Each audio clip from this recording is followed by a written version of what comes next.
The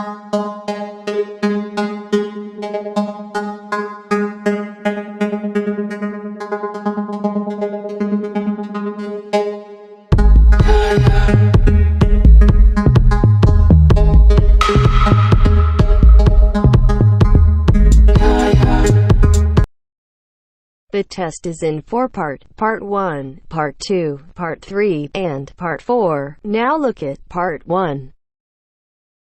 Part 1. You are going to hear a customer inquiring about different types of radio.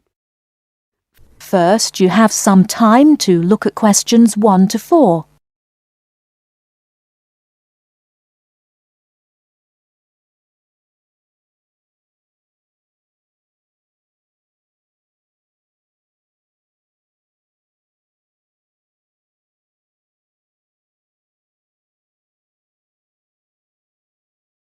You should answer the questions as you listen, because you will not hear the recording a second time.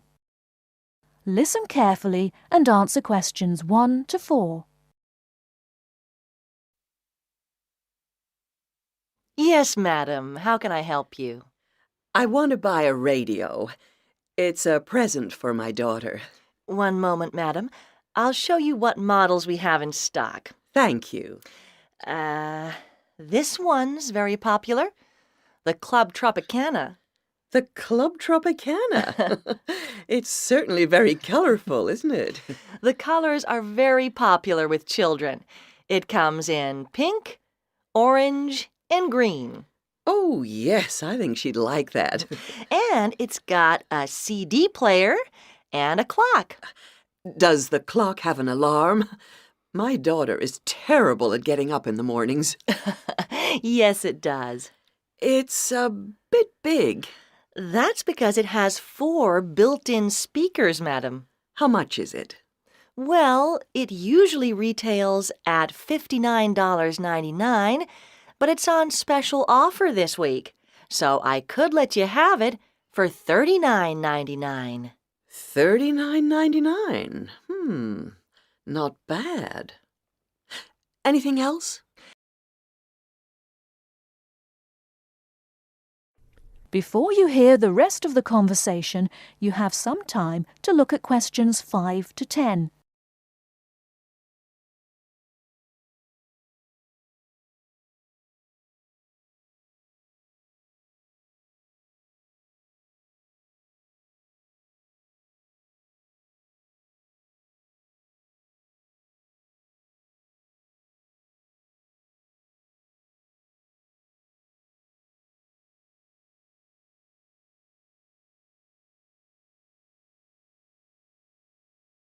Now listen and answer questions 5 to 10.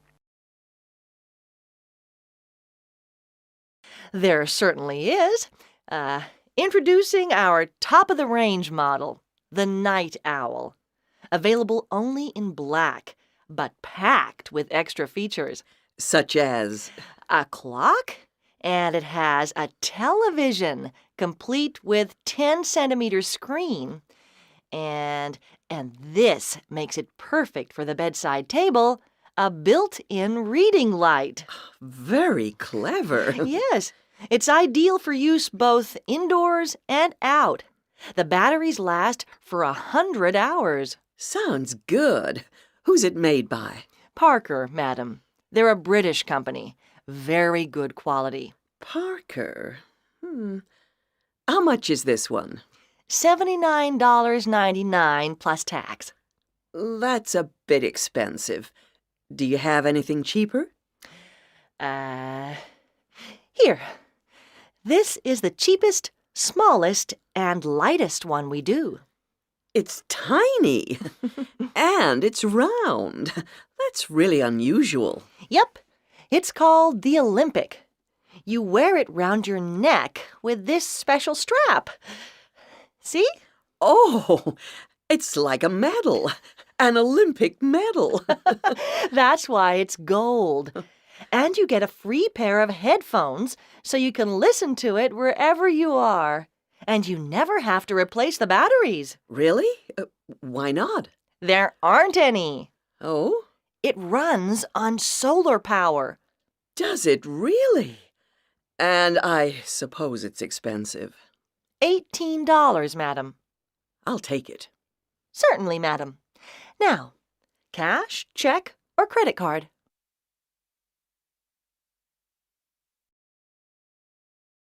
That is the end of part 1. You now have half a minute to check your answers.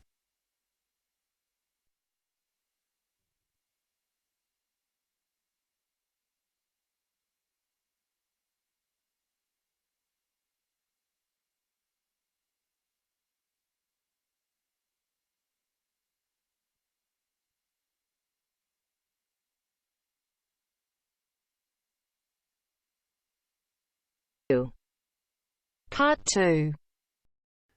You will hear someone giving instructions to staff at a festival. First, look at questions 11 to 13.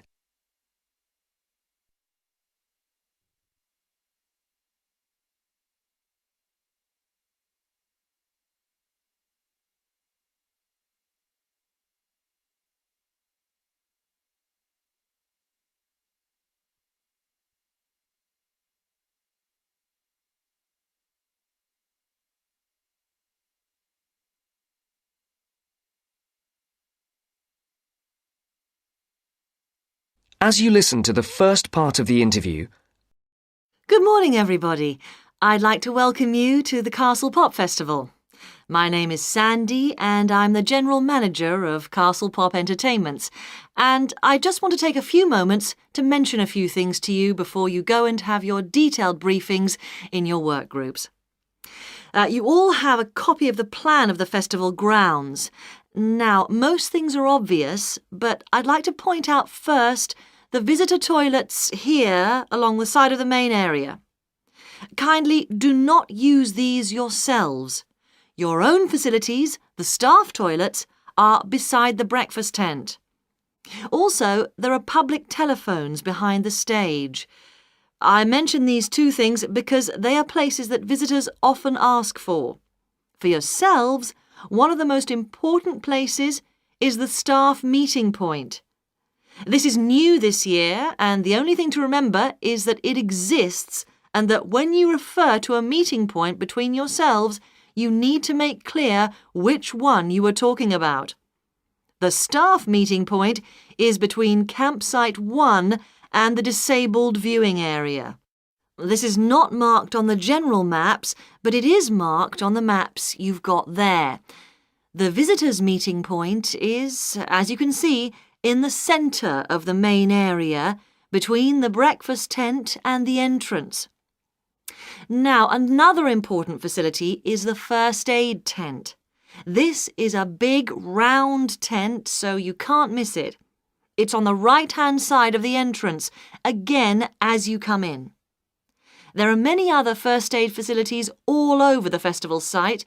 In fact, there is a first aid box in every tent and sales point, but this is the central point. Finally, I wanted to mention the security on the site. Every year the festival gets bigger and bigger, and so every year we have to increase the security arrangements. We have a number of small security offices, one being near the entrance, but the main security office is opposite the disabled viewing area. It's next to the Old England pub so that the officers can keep an eye on what's going on there. And of course, in that office there is a full supply of first aid equipment too. And don't forget, those of you who can't wait till you get your pay at the end of the festival, there are some cash machines in the wall of the Old England pub. now look at questions 14 to 20.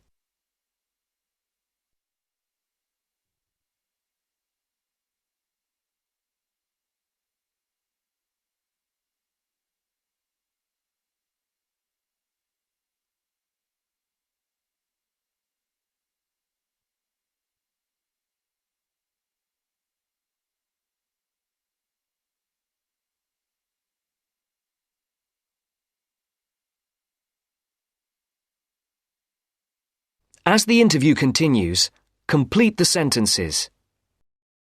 I do hope you will enjoy working with us this year. It's always good to see some of last year's faces back with us again. We hope this year to put on an even better festival than before. The first year we put on a festival, we called it the Mountain View Pop Concert. And it was a pop concert rather than a festival. We held it inside the castle and you could see the mountains in the background. It was very small and personal.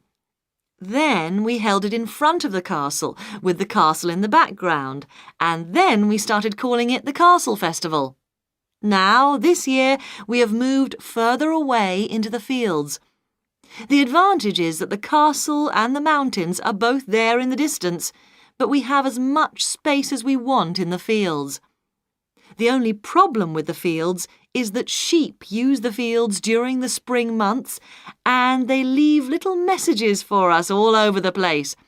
So please be careful and encourage the visitors to be careful too. Now, it just remains for me to let you know the times of your detailed briefings, which are as follows, and I'm telling you these as they are not, I repeat, not as written down on your welcome letters. Those of you who are working on the children's zone, your meeting is at 2 p.m. in campsite 2. Those of you on the security team need to meet behind the stage at 3:15 p.m. For the people on first aid, please do not meet in the first aid tent. There will not be enough room, but meet at the entrance gates at 4 p.m. Finally, we need everybody, and I do mean everybody, on duty on Monday morning at 8 a.m. for the final clean-up. I'd like to remind you that Monday is the final day of work, not the Sunday. People not coming to the final day will lose 50% of their pay. The meeting place for that is Campsite 1. Now, good luck, and let's make this the best festival ever!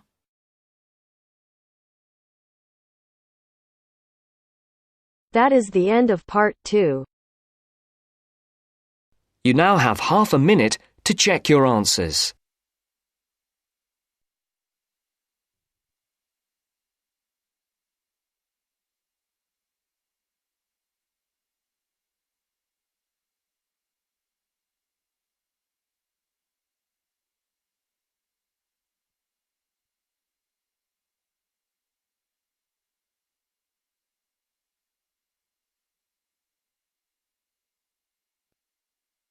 Now turns to part 3.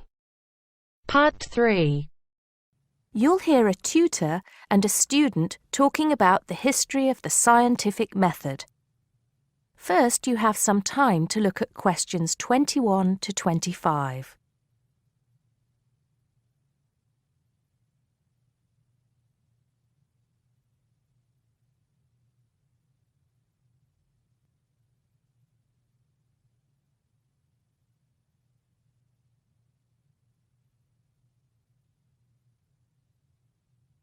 Now listen carefully and answer questions 21 to 25.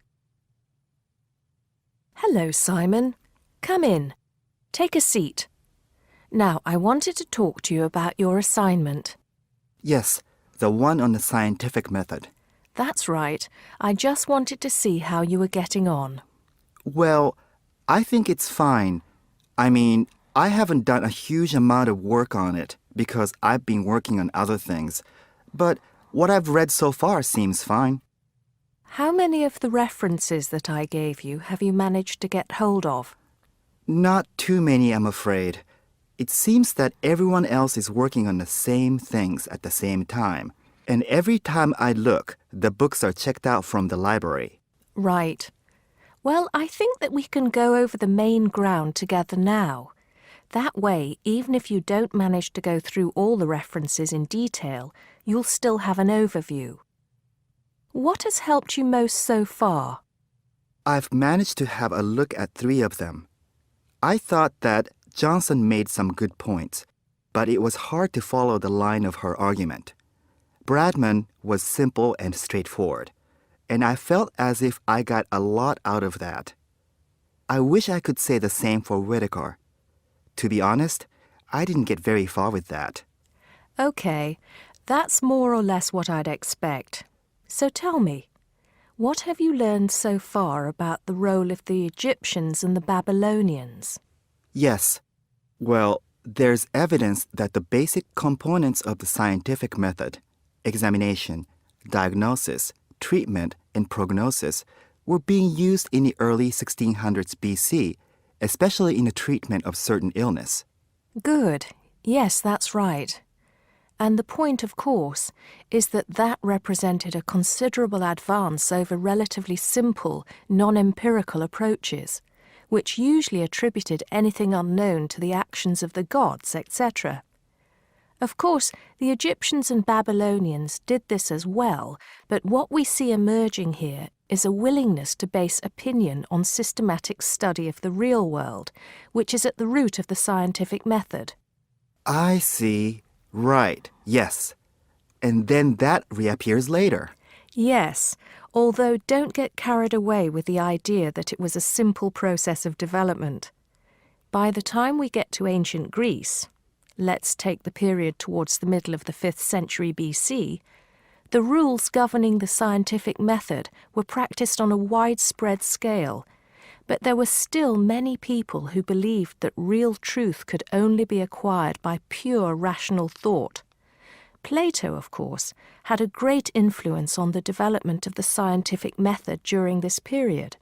Through his academy. That's right. But then, as we know, a great deal of understanding of the scientific method disappeared as the old world order collapsed. It wasn't until the Middle Ages, sometime before the 11th century, that several versions of the scientific method emerged from the medieval Muslim world, all of which stressed the importance of experimentation in science. Right. I think I've got the historical timeline. Before you hear the rest of the conversation, you have some time to look at questions 26 to 30.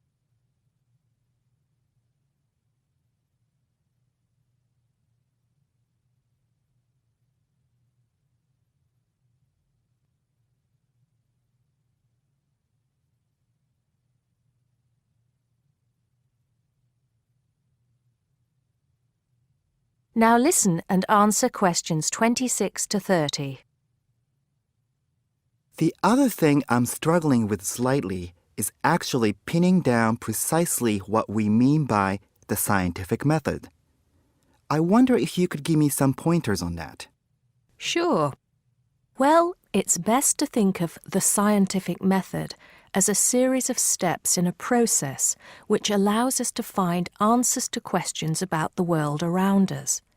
So the first step is to identify the problem. What is it that you want to know or explain? And then I think the next step is designing an experiment.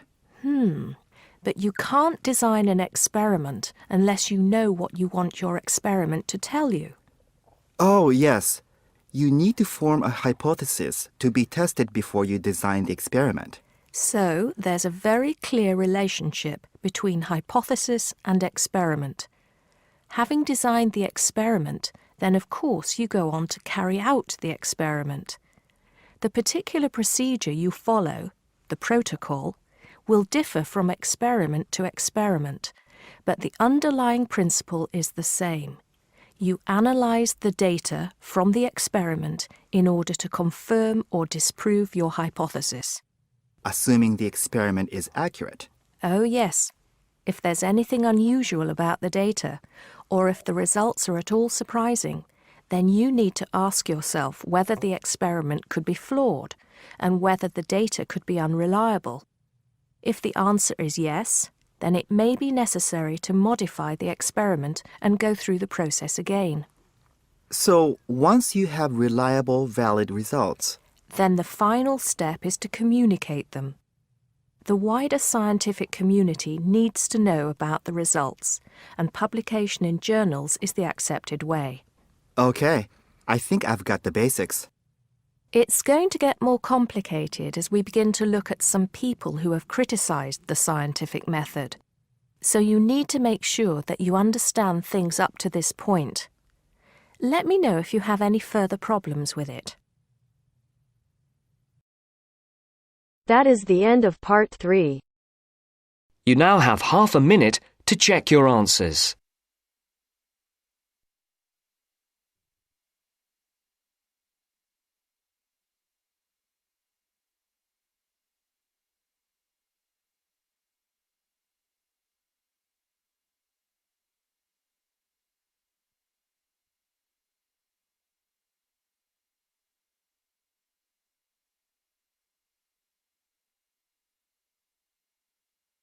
Now turns to part 4. Part 4. You will hear a talk about stray cats. First, you have some time to look at questions 31 to 40.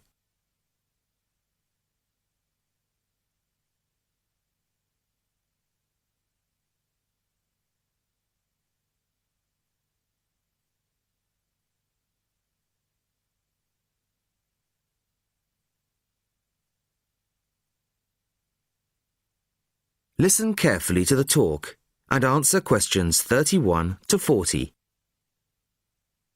Good evening. I'd like to introduce Laura Dunkswell of the Feral Cat Association.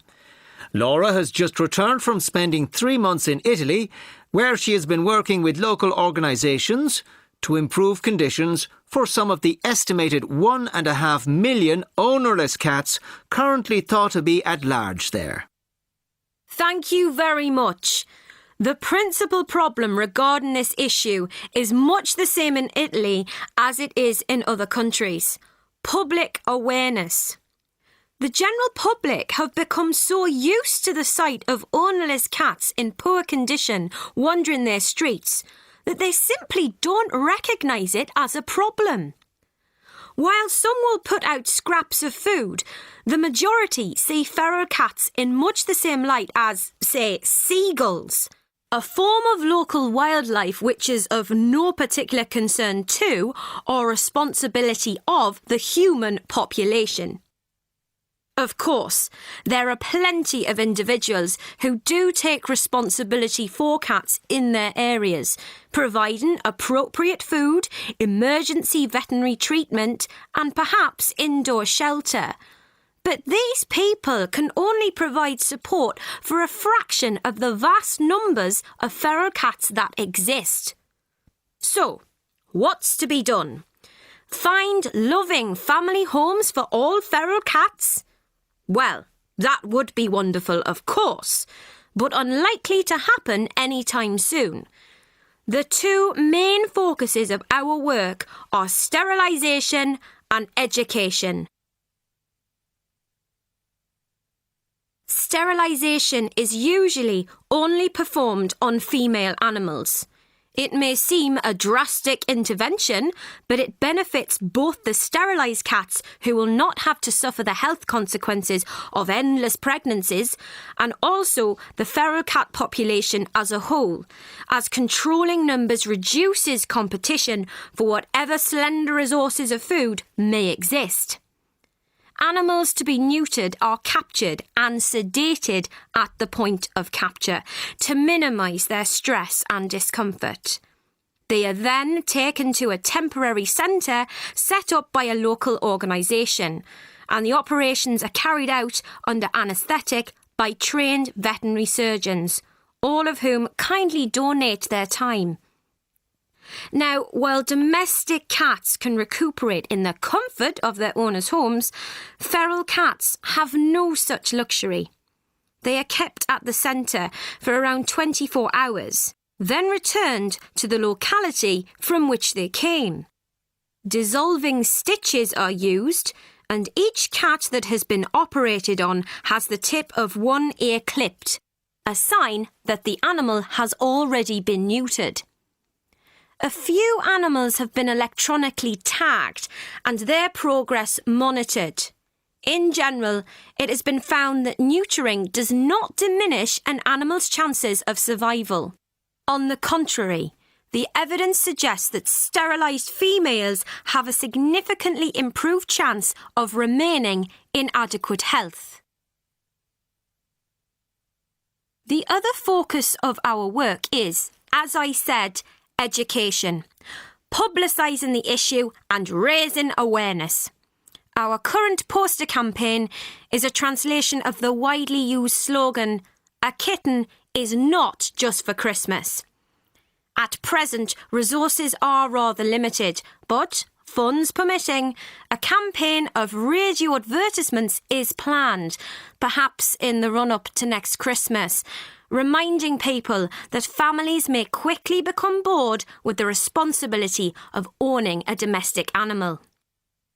Last year, we used newspaper ads featuring pictures of emaciated strays and highlighting the fact that abandoning an animal simply transfers your problem to somebody else.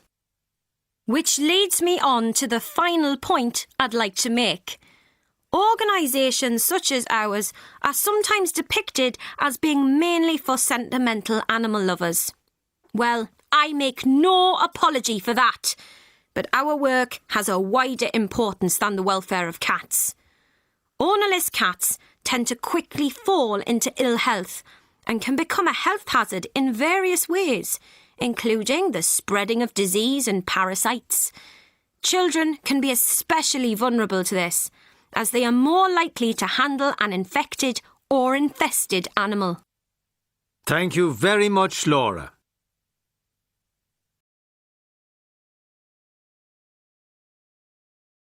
That is the end of part 4. That's the end of section 4. You now have half a minute to check your answers.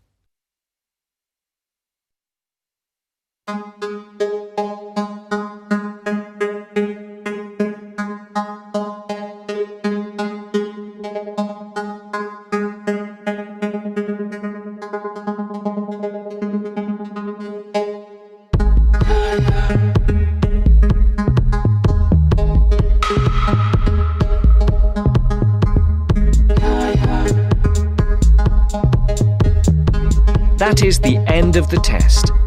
You now have 10 minutes to transfer your answers to your Ielts Listening answer sheet.